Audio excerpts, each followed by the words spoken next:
All right, let's do this. Today's video is pretty well requested. It is my daily hormone habits, things that I've done that I've noticed a pretty significant shift in. They're not HRT. It's not like anything that you have to go to a doctor for. If you don't know my personal background, if you're new here, this is your first video. Hi, my name's Sarah. I am 37. By the time you see this, I'll probably still be 37. My birthday is coming up. But I basically, to synopsize, I'll link the video that I go into like all the detail in above. But essentially, I am in perimenopause. I have low thyroid, low testosterone. I got diagnosed at 37. And then that kind of sent me on a journey. It was a hell of a journey to find that diagnosis. And then it sent me on a journey of trying to understand why it's so difficult for women to be taken seriously when we're complaining about this at a certain age, or why it takes us having diabetes to get taken seriously, all that kind of stuff. If you're interested in my specific background, see the video I've linked above. But today's video is going to be those daily habits that I've started to include, and I can definitely tell not doing them versus doing and all that kind of stuff. Let's get into it. So the first thing I do every day is fast. I am pretty converted at this point, I would say, especially because I've like been binging on this data and it's just pretty amazing. So I don't have coffee. I don't have anything first thing. I have nothing. And I push it until I would like to. If you want to know more about intermittent fasting, I highly encourage you to read this book called Fast Like a Girl. I'll link it below. It is excellent. And Dr. Mindy Pelz is the author, and she's like a YouTube channel. She's like a podcast. She has all kinds of stuff. But she does a really great job of explaining to women fasting variability with hormones. So essentially, I don't fast the same amount of time every day. I don't have a cycle. So she includes in the book like a 30-day plan if you do and if you don't. So currently I don't.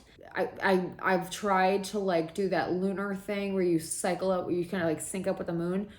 I've tried hard enough to know it's not working. So I am under the impression that I'm at the polar opposite, but I don't have enough. That's just like a hypothesis. I haven't like proven that.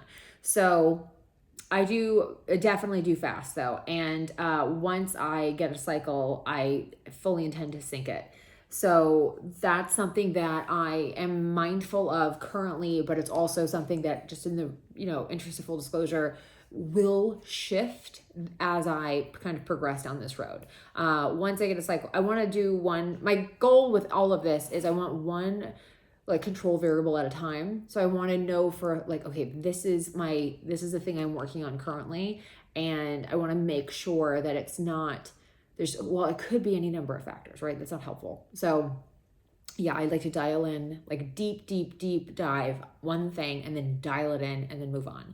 So fasting is critical for me. I find a massive difference with my overall weight, my weight loss, my plateau, bloating, cravings, what I'm hungry for when I'm hungry, all that major shifts, which now that I know what I know, is attributed to like, your overall gut health, your microbiome, your, is there candida presence in your body, like all kinds of stuff like that. So yeah, so I really encourage you to read that book or to do some research on her. She's great. When I do break my fast, I break it every day the same way, which is I take AG1. I wait, usually sometimes I chug it, sometimes I sip it. It really depends on the day. But I drink AG1 and I take a vitamin D and K. And then I have coffee with whole raw A2 dairy. I mean, I have like literally scoured my, like, I live in Central Texas. Texas is massive. I've scoured looking for the highest quality, the best milk. And I've done a lot of research on pre all of my hormone stuff. I was obsessed with food quality. So this is really where the two have fused is if what I do eat, I eat extremely high quality versions of. So I literally go every weekend and I get my milk, and I love the people. They do a beautiful job.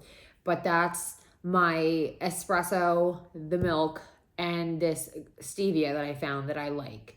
I find that that really holds me over and it gives me what I need. I also do notice, I will say I do notice I'm at a point with everything else that I'm doing. So if you're new to my channel and you haven't seen another video of mine, I do tirzepatide shots, and that precedes my hormone diagnosis. So I've been on the GLP-1 for a while. The reason I had gained the weight was hormonal weight gain. So trying, like, this has been a whole ass like effort. That holds me over for like a while. That is like the combination of protein and fat in that is, and it's liquid, which I'm not somebody who in the morning wants to chew. Like, it's, unless I'm like real hungover or something, like extremely rare, I should say, right? But yeah, I'm not a breakfast person at all. So that's my best approach. But again, everybody's different. I track my fasting window. So I document every day how many hours I went. I think it's really important, especially because I don't have a cycle. So it just is a little piece of evidence to help me know more about my own body until I know that. Something else I do that I find really helpful is I journal just a little bit. I just call it like a little self planner. I just journal a little bit to kind of see how am I feeling, how am I doing overall, how is my sleep quality, whatever. Like, just kind of check in on myself really quickly. It's not a Dear Diary situation. It's just I tend to lose track of time. So when something like, something major happens, I don't actually have a pinpoint. And it's something that I've become aware of. And like, I'd like to start documenting just overall how I'm feeling every day, mood, issues, things that have impacted other things. Like, there's an issue here and it's impacting my sleep, that kind of stuff. So just kind of checking in on myself. The next thing I do is I try to move or work out a lot. That's not, I need to I am a former, I went hard for a long time. I'm not saying that, but I am mindful of the lack of movement after a while. And I definitely have moments where I'm crushing it and I have weeks where I'm not. It really just depends on the week, but there is an active part of my brain every day that's like, you should get up, you should do this, you should do that, you should, I'm very aware that I need to be moving. I also really encourage, especially if you're on a GLP-1, if you're on anything, or just getting older, honestly, please prioritize your protein consumption. Muscle is the currency of health, and protein feeds muscle. So I know with fasting, there's different types of fasting. If you go into autophagy, you don't want to have protein because that'll take you out of autophagy. I'm not talking about that. I'm talking about when you are eating. Make sure you're eating protein. Please prioritize that because it's kind of crazy. The more I learn, the more it's in a weird way, as much as I love to cook, I love food, I love all that stuff, but this has just really changed how I look at food.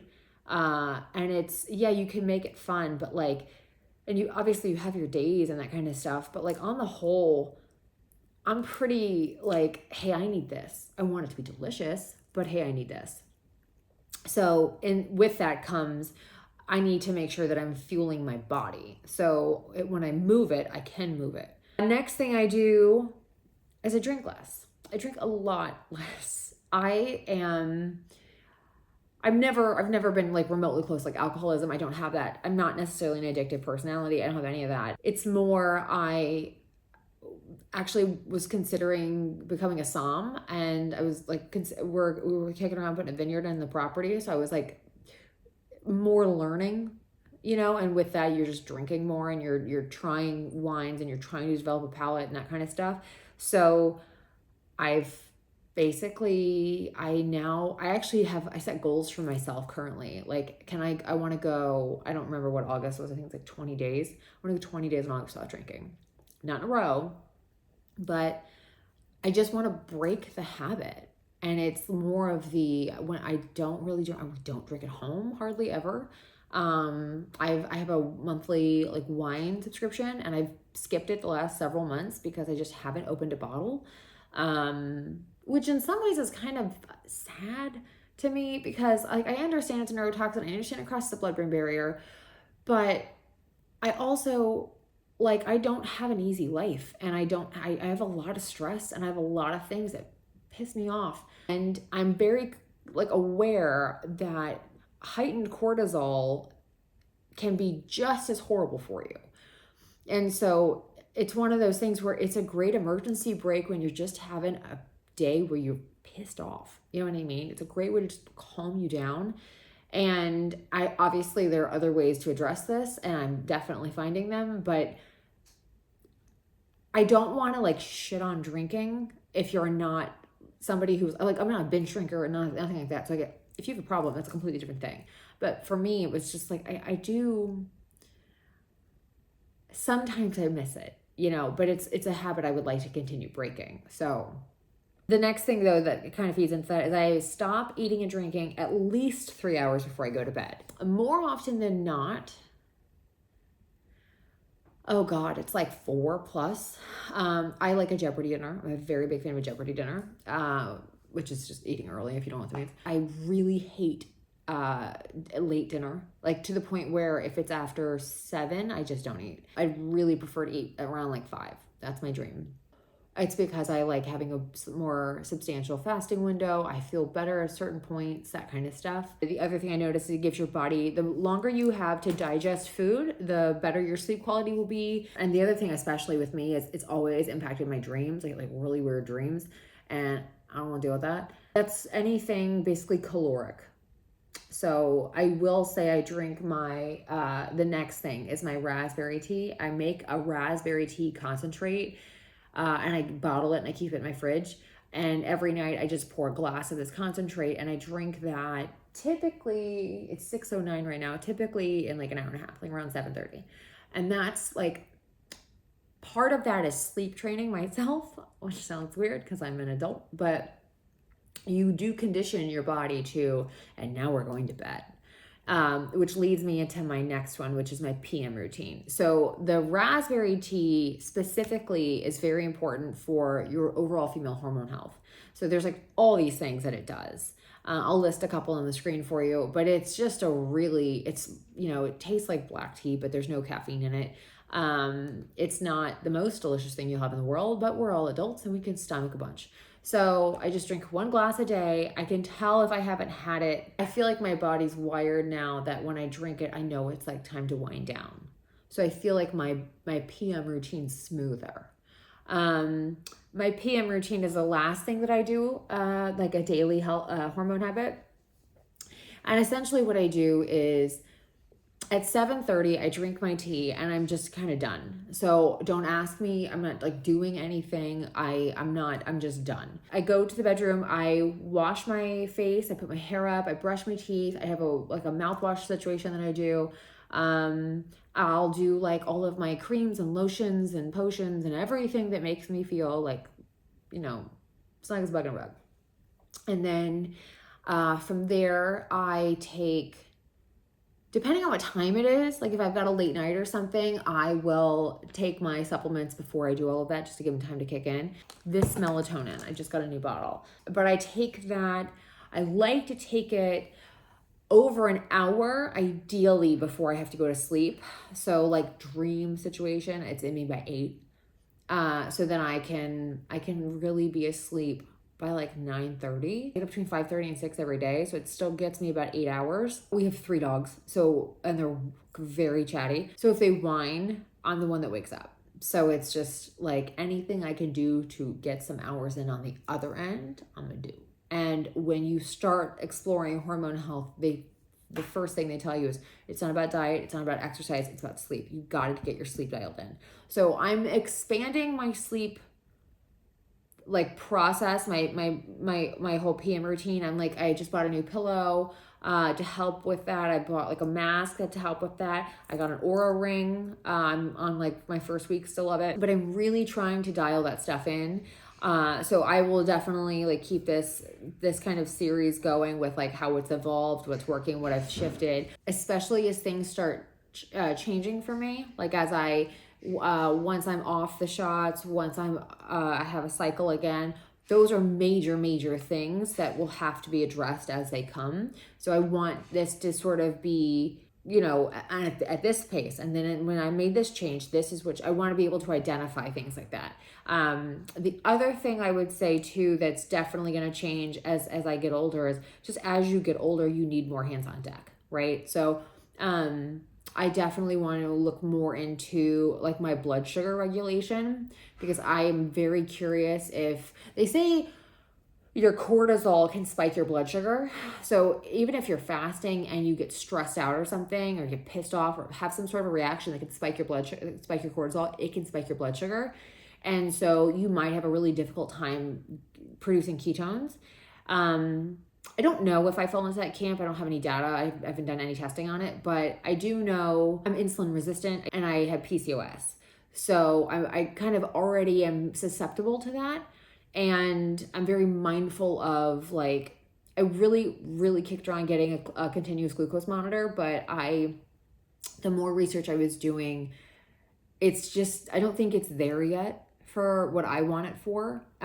It's not the same as pricking your finger like you would if you're diabetic, and my dad is, and that was what I don't want to do. I don't want to prick my finger 3 times a day, and that's basically what they want you to do.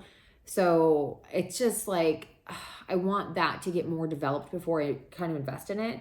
But it's definitely something that, and if I can find something that can do that for me, that's not as like, I need my hands, you know what I mean? So it's like I really need, especially my fingertips, I really need them. So it's just not really ideal. But if I could find something that does fit that bill, I'd love to try it. Additionally, like playing around with nutrition, there's like a bunch of stuff that I'm going to do later once I kind of have less variability and I know more, I have more data points. I'd really love to explore my own, once I get to the weight that I really want to be at and stay at, I want to start exploring body composition through nutrition. So like my specific body type, the trouble spots.